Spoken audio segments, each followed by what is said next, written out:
ఒక post card నుంచి payments bank దాకా, స్టాంప్స్ నుంచి సేవింగ్స్ అకౌంట్స్ దాకా, లెటర్స్ నుంచి రూరల్ లైవ్లీహుడ్స్ దాకా అనేకమైనటువంటి మార్పులని చూస్తూ కూడా ముందుకు తీసుకువెళ్తున్నటువంటి పోస్టల్ ఉద్యోగులందరికీ కూడా మరొకసారి ధన్యవాదాలు తెలుపుతా ఉన్నాను.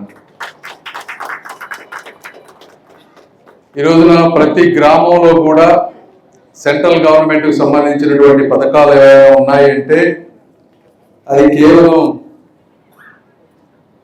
ప్రతి అట్టడుగు ఉన్నటువంటి నిరక్షరాస్యత ఉన్న వాళ్ళందరికీ కూడా ఈ పోస్టల్ డిపార్ట్మెంట్ ద్వారా మాత్రమే ఆ పథకాలన్నీ చేరుతా ఉన్నాయి, డైరెక్ట్ బెనిఫిట్ ట్రాన్స్ఫర్ ద్వారా. అదేవిధంగా ప్రజలకు కావాల్సినటువంటి ఒక లైఫ్ ఇన్సూరెన్స్ కానీ, ఒక సేవింగ్స్ అకౌంట్స్ కానీ, ఇప్పుడు కొత్తగా ఒక export facility dock నిర్యాత్ కేంద్రాస్ export centres తయారు చేయడం కానీ, ఇలా అన్ని విషయాల్లో మనం చాలా ముందుకు వచ్చాం. అయితే ఓవరాల్గా ఎప్పుడు మనం ఒకసారి చూడాలి, పోస్టల్ డిపార్ట్మెంట్లో దాదాపు 2 లక్షల మంది ఉద్యోగులు ఉన్నారు. మీకు కొన్ని ఆలోచనలు ఉన్నాయి. యూనియన్స్ వాళ్ళు ఎప్పుడు వచ్చి నా దగ్గర చెప్తా ఉంటారు, అవన్నీ వింటూ ఉంటాం. ఓవరాల్గా నేను ఈరోజు చెప్పదలుచుకుంది ఏంటంటే, గవర్నమెంట్ పోస్టల్ డిపార్ట్మెంట్ ఇంకా బలోపేతం చేయాలని చూస్తూ ఉంది. ఏ విధంగా బలోపేతం చేయాలంటే, ఇప్పుడు నేను కానీ సింధియా గారు కానీ పోస్టల్ డిపార్ట్మెంట్స్ వచ్చే 50-100 సంవత్సరాల్లో ఒక బలమైన డిపార్ట్మెంట్గా ఉండాలి. ఎందుకంటే మీరు గవర్నమెంట్ డిపార్ట్మెంట్స్ చూస్తూ ఉంటే హిస్టారికల్గా కొన్ని 100 సంవత్సరాలు వెళ్తూ ఉంటాయి, కొన్ని బాగా ముందుకు వెళ్తాయి, కొన్ని మూసివేయబడతాయి.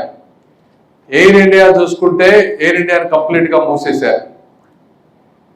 అలాంటి సిచ్యువేషన్ ఎప్పుడు కూడా పోస్టల్ డిపార్ట్మెంట్కు రాకూడదు. అంటే మాలాంటి వాళ్ళు 5 సంవత్సరాలు 10 సంవత్సరాలు దానికి అది వచ్చినప్పుడు అలాంటి సిచ్యువేషన్ రాకుండా మిమ్మల్ని బలమైన పునాదుల ముందు నిలబెట్టడం అనేది మా బాధ్యత. ఆ విషయంలోనే ఈరోజు మనం వర్క్ చేస్తా ఉన్నాం. అదే కాకుండా చాలా మందికి తెలియదు కూడా అసలు మనకి ఎంత ఆదాయం వస్తుంది, ఎంత ఖర్చులు వస్తున్నాయి. ఈరోజు పోస్టల్ డిపార్ట్మెంట్ ఇన్ని మంచి సౌకర్యాలు చేస్తా ఉన్నా కూడా మనకు ఆదాయం 13,000 కోట్లు ఉంది. ఖర్చులు వచ్చేటప్పటికి 37-38 కోట్ల రూపాయలు ఉన్నాయంటే మనం 25,000 కోట్ల రూపాయలు మైనస్లో ఉన్నాం.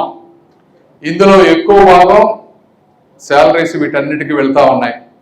అంటే మనకు రకరకాలటువంటి డిపార్ట్మెంట్స్ ఉన్నాయి. పార్సల్ సర్వీసెస్ ఉన్నాయి, సేవింగ్స్ బ్యాంక్ ఉంది, పేమెంట్స్ బ్యాంక్ ఉంది, ఇంకా వేరే కొన్ని ఉన్నాయి. వీటన్నిటిని ఏ విధంగా చేస్తే ఈ గ్యాప్ మనం సాధ్యమైనంత వరకు తగ్గించగలం అనేది ఆలోచించాలి. ఇప్పుడు కొత్తగా వచ్చినటువంటి డెలివరీ సెంటర్స్ ఏవైతే ఉన్నాయో వాళ్ళు ర్యాపిడ్గా ఎక్స్పాండ్ అవుతా ఉన్నారు. మనకి ఇంతమంది 2 లక్షల మంది ఉండి కూడా మనం ఎందుకు నెక్స్ట్ లెవెల్కి వెళ్ళలేకపోతా ఉన్నాం. పార్సల్ అంటే పోస్ట్ ఆఫీస్ ఎందుకు కాకూడదు అనేది మనం ఆలోచించాలి. ఇప్పుడు IT 2.0 5,000 కోట్ల రూపాయలతో ఈరోజు సెంట్రల్ గవర్నమెంట్ ఫండ్స్ రిలీజ్ చేసి అద్భుతంగా యాప్స్ కానీ ట్రాకింగ్ కానీ అన్ని తీసుకురాబోతా ఉన్నాం. మొట్టమొదటిసారిగా పోస్టల్ డిపార్ట్మెంట్లో ఒక CTO చీఫ్ టెక్నాలజీ ఆఫీసర్ని, అదేవిధంగా వైస్ ప్రెసిడెంట్ని ఒక ప్రైవేట్ ఆర్గనైజేషన్లో ఏ విధంగా అయితే ఎక్స్పీరియన్స్ ఉండి పనిచేస్తారో అలాంటి నిష్ణాతులైనటువంటి వాళ్ళని ఫస్ట్ టైము ఈరోజు పోస్టల్ డిపార్ట్మెంట్లో రిక్రూట్ చేశాం. ఎందుకు చేశామంటే ఆ టెక్నాలజీ కరెక్ట్గా ఉంటే డెఫినెట్గా మీ అందరికీ కూడా చాలా ఈజీ అవుతుంది అని. సో ఆ విధంగా ఆ ప్రాంతంలో దానికి మార్పులు తీసుకొస్తా ఉన్నాం. పార్సెల్ సర్వీసెస్ ఇంటికి వచ్చి ఈ రోజున అంతా కూడా కామర్స్ అయిపోయింది, అమెజాన్ ఇవన్నీ. ఇంటికి వచ్చి పార్సెల్ తీసుకొచ్చే సౌకర్యం ఉండాలి, డెలివరీ ఆన్ టైంలో ఉండాలి, అదేవిధంగా అకౌంటబిలిటీ ఉండే విధంగా ఉండాలి. ఇటువంటి మార్పులన్నీ కూడా త్వరలో మీరు తీసుకొస్తా ఉన్నాం పార్సెల్ డిపార్ట్మెంట్లో. సో పార్సెల్ డిపార్ట్మెంట్లో చాలా స్కోప్ ఉంది మనం ముందుకు వెళ్ళటానికి. అదేవిధంగా సేవింగ్స్ అకౌంట్స్ తీసుకుంటే సేవింగ్స్ అనేది ప్రతి వాళ్ళకి కూడా చాలా ఇంపార్టెంట్. నాకు తెలియదు మీరు ఎంతమంది చూసారో కానీ ఈ మధ్య మా వైఫ్ ఒక వీడియో చేసి ప్రతి మనిషికి కావాల్సినటువంటివి ఒక యాక్సిడెంటల్ ఇన్సూరెన్స్ గబక్కన ఏదన్నా అయితే ఏంటి పరిస్థితి, పిల్లలు రేపు పెద్ద అయిన తర్వాత ఒక డాక్టరు, ఒక ఇంజనీరు, ఒక లాయరు, ఒక అకౌంటెంట్ కావాలంటే ఏ విధంగా మనం వచ్చే 20 సంవత్సరాలకు ప్లాన్ చేసుకోవాలనే విధంగా సేవింగ్స్ కానీ, గబక్కన ఇంటి పెద్ద కనుక చనిపోతే ఇంట్లో ఉన్న వాళ్ళు అనాథలు అవ్వకుండా, రోడ్డు మీద పడకుండా వాళ్ళకు ఉండాల్సినటువంటి లైఫ్ ఇన్సూరెన్స్ కానీ, ఇవన్నీ కూడా పోస్టల్ డిపార్ట్మెంట్ లో ఉన్నాయి. అయితే దీన్ని ఒక సాచురేషన్ మోడ్లో ప్రతి విలేజ్ లోకి వెళ్ళి పోస్టల్ డిపార్ట్మెంట్ వాళ్ళు ప్రతి ఇంటికి వెళ్ళి ఎక్స్ప్లెయిన్ చేసి ప్రతి ఇంట్లో ఆ 3, 4 ఈ పథకాలు ప్రతి వాళ్ళకి ఉండే విధంగా చేస్తే, ఒకటి పోస్టల్ డిపార్ట్మెంట్ కు మేలు జరుగుతుంది, 2 మీకు ఇన్సెంటివ్ వస్తుంది, 3 ఆ కుటుంబానికి జీవితంలో ఎవ్వరు చేయలేనటువంటి మేలు చేసిన వాళ్ళు మీరు అవుతారు. ఈ విధంగా చేసే విధంగా దాదాపుగా ఇప్పుడు ఒక లార్జ్ సర్వే నిర్వహించబోతా ఉన్నాం. 35 లక్షల కుటుంబాలకి ప్రతి ఇంటికి వెళ్ళి, ప్రతి గ్రామంలో 50 ఇళ్లకి వెళ్ళి అసలు వాళ్ళ అవసరాలు ఏంటి, వాళ్ళ పరిస్థితులు ఏంటి, వాళ్ళకి ఏమి మనం చేయగలనే దాని మీద ఒక మ్యాసివ్ సర్వే తీసుకోబోతా ఉన్నాం.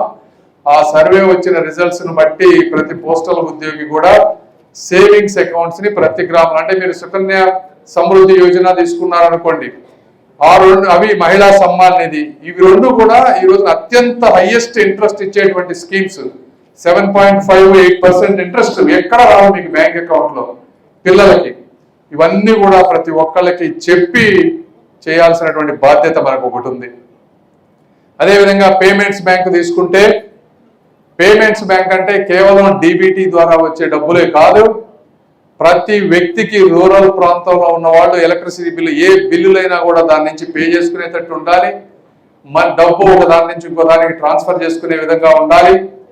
అక్కడి నుంచి అవసరమైతే మీరు మ్యూచువల్ ఫండ్స్ లో కానీ, ఎక్కడ ఇన్వెస్ట్మెంట్స్ లో కానీ రూరల్లో ఉన్న ప్రతి పేదవాడు కూడా ఇన్వెస్ట్ చేసుకునే అవకాశం కల్పించాలి. ఎందుకంటే ఈరోజు స్టాక్ మార్కెట్స్ ఇవన్నీ చూస్తూ ఉంటే విపరీతంగా పెరిగిపోతా ఉన్నాయి, దేశ సంపద పెరిగిపోతా ఉంది. దేశ సంపదలో కేవలం కొంతమంది మాత్రమే పార్టిసిపేట్ చేయకూడదు. ప్రతి గ్రామంలో ఉన్న ప్రతి నిరుపేదను కూడా ఎడ్యుకేట్ చేస్తే వాళ్ళు కూడా ఎంతో కొంత అందులో పెట్టుకుంటే వాళ్ళ జీవనం కూడా బాగుంటుంది అనే విధంగా పేమెంట్స్ బ్యాంకును కూడా త్వరలో మార్చబోతా ఉన్నాం, దాంట్లో అన్ని ఫీచర్స్ తీసుకొచ్చే విధంగా. ఈ విధంగా మీరు కూడా పోస్ట్ ఆఫీసెస్ అంటే, నేను చాలా పోస్ట్ ఆఫీసులకు వెళ్ళా, జీడిఎస్లతో వాళ్ళతో మాట్లాడే పబ్లిక్ తోటి ఒపీనియన్స్ తీసుకుంటా ఉన్నా. టైంకి మనం పోస్ట్ ఆఫీసులు ఓపెన్ చేయటం కానీ, అదేవిధంగా అసలు పోస్ట్ ఆఫీస్ ఎక్కడ ఉందో కూడా తెలియజేయాలి. చాలా ప్లేసుల్లో చూస్తే గ్రామాల్లో పోస్ట్ ఆఫీసులు అక్కడక్కడ ఉన్నాయి. వీటన్నిటిని మనం పంచాయతీ ఆఫీసులు, పోస్ట్ ఆఫీసులని తీసుకువెళ్తే, పంచాయతీ ఆఫీసులో మంచి బిల్డింగ్స్ ఉన్నాయి, పోస్ట్ ఆఫీస్ అందరికీ తెలుస్తుంది, సర్వీసెస్ కూడా ఒక వ్యక్తి పంచాయతీ ఆఫీస్కి వెళ్తే అక్కడ అన్ని కూడా సౌకర్యాలు వచ్చేటువంటి పరిస్థితి తీసుకురావాలి. దాన్ని కూడా ఒక మిషన్ మోడ్ మీద సర్కిల్లో అందరికి చెప్తా ఉన్నాం. వచ్చే 1-2 సంవత్సరాల్లో పోస్ట్ ఆఫీసులన్నీ పంచాయతీ ఆఫీసు ఉన్న ప్రతి ప్రాంతంలో పంచాయతీ ఆఫీసుల్లో పోస్ట్ ఆఫీసును మార్చాలి. ఆ కార్యక్రమం కూడా మనం అందరం తీసుకోవాలి. అదేవిధంగా పార్సెల్ సర్వీసెస్ లో చాలా మంచి చేయొచ్చు మనం. ఈరోజు మీరు తీసుకుంటే ప్రధానమంత్రి విశ్వకర్మ యోజన అంటే ఒక వ్యక్తి ట్రైన్ అయినప్పుడు 15,000 రూపాయలతో వాళ్ళకి కావాల్సిన పనిముట్లు వాళ్ళకి ఇస్తారు, వాళ్ళకి స్కిల్ నేర్పించి. అవన్నీ కూడా ఈరోజు ఆంధ్రప్రదేశ్ లో పోస్టల్ డిపార్ట్మెంట్ వాళ్ళు డెలివరీ చేస్తా ఉన్నారు. ఇదే విధంగా ప్రతి సర్వీస్ మనం ఎందుకు చేయకూడదు. ఈరోజు ఎరువులు తీసుకుంటే కల్తీ, పెస్టిసైడ్స్ తీసుకుంటే కల్తీ, విత్తనాలు తీసుకుంటే కల్తీ. వీటన్నిటినీ మంచి కంపెనీలతోటి పోస్టల్ డిపార్ట్మెంట్ టైఅప్ అయి ప్రతి రైతుకి మనం ఎందుకు ఇవ్వకూడదని మీరు ఆలోచించాలి. ఈ విధంగా అన్ని మేము అక్కడ కూర్చొని అన్ని ప్లాన్ చేస్తా ఉన్నాం ఒకటి. అదేవిధంగా పోస్టల్ డిపార్ట్మెంట్ లో జరిగే చిన్న చిన్న తప్పులు కూడా అన్ని మాకు తెలుసు, దయచేసి తెలియదని ఎవరు అనుకోవద్దు. ఒక్కొక్కసారి రెవెన్యూ టార్గెట్స్ ఇచ్చినప్పుడు చిన్నగా స్ప్లిట్ చేయటం, పుస్తకాలన్నీ అంటే మీరు స్ప్లిట్ చేస్తే మీ టార్గెట్ మీరు రీచ్ అవుతుంది అనుకుంటున్నారు, కానీ దానివల్ల పేపర్ వేస్ట్ అవుతుందని చెట్లు నరకాలి. ఇలాంటివన్నీ కూడా తెలియక కాదు. అయితే మనందరం మీ అందరికీ ఒకటి గుర్తుపెట్టుకోవాల్సింది, దేనికైనా సరే మీకు కానీ నాకు కానీ అందరికీ ఒక నమ్మకం ఉండాలి. మీ కుటుంబాన్ని మన కుటుంబాన్ని ఎవరైతే పోషిస్తున్నారో, అది మీకు పోస్ట్ ఆఫీస్ అవ్వచ్చు, నాకు ఇంకొక ఉద్యోగం ఇచ్చిన కంపెనీ అవ్వచ్చు, లేకపోతే నేను పనిచేసే తెలుగుదేశం పార్టీ కావచ్చు.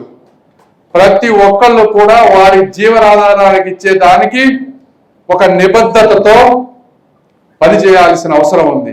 ఇది ఒకళ్ళు చెప్తే చేసేటువంటి పని కాదు, మనలో మనకి రావాలి. అరే మన కుటుంబాన్ని నష్టాల్లో ఉన్నా కూడా ఇన్ని వేల రూపాయలు పోస్ట్ ఆఫీస్ మనకు పే చేస్తా ఉందంటే ఇది ప్రజలు కట్టినటువంటి ట్యాక్స్ డబ్బులు. ఆ డబ్బులకి మనకి ఇన్సైడ్ ఒక కృతజ్ఞతా భావం వచ్చి మీరు అందరూ పనిచేయాలి. ఈ పని చేయడం కోసం కూడా ఇప్పటి వరకు ఇందులో కష్టపడి పనిచేసే వాళ్ళు కూడా చాలా మంది ఉన్నారు. ఒక 10-15% అద్భుతంగా పనిచేసే వాళ్ళు ఉన్నారు. ఒక్కొక్కళ్ళు 50,000 60,000 ఇన్సెంటివ్ తీసుకొస్తా ఉన్నారు.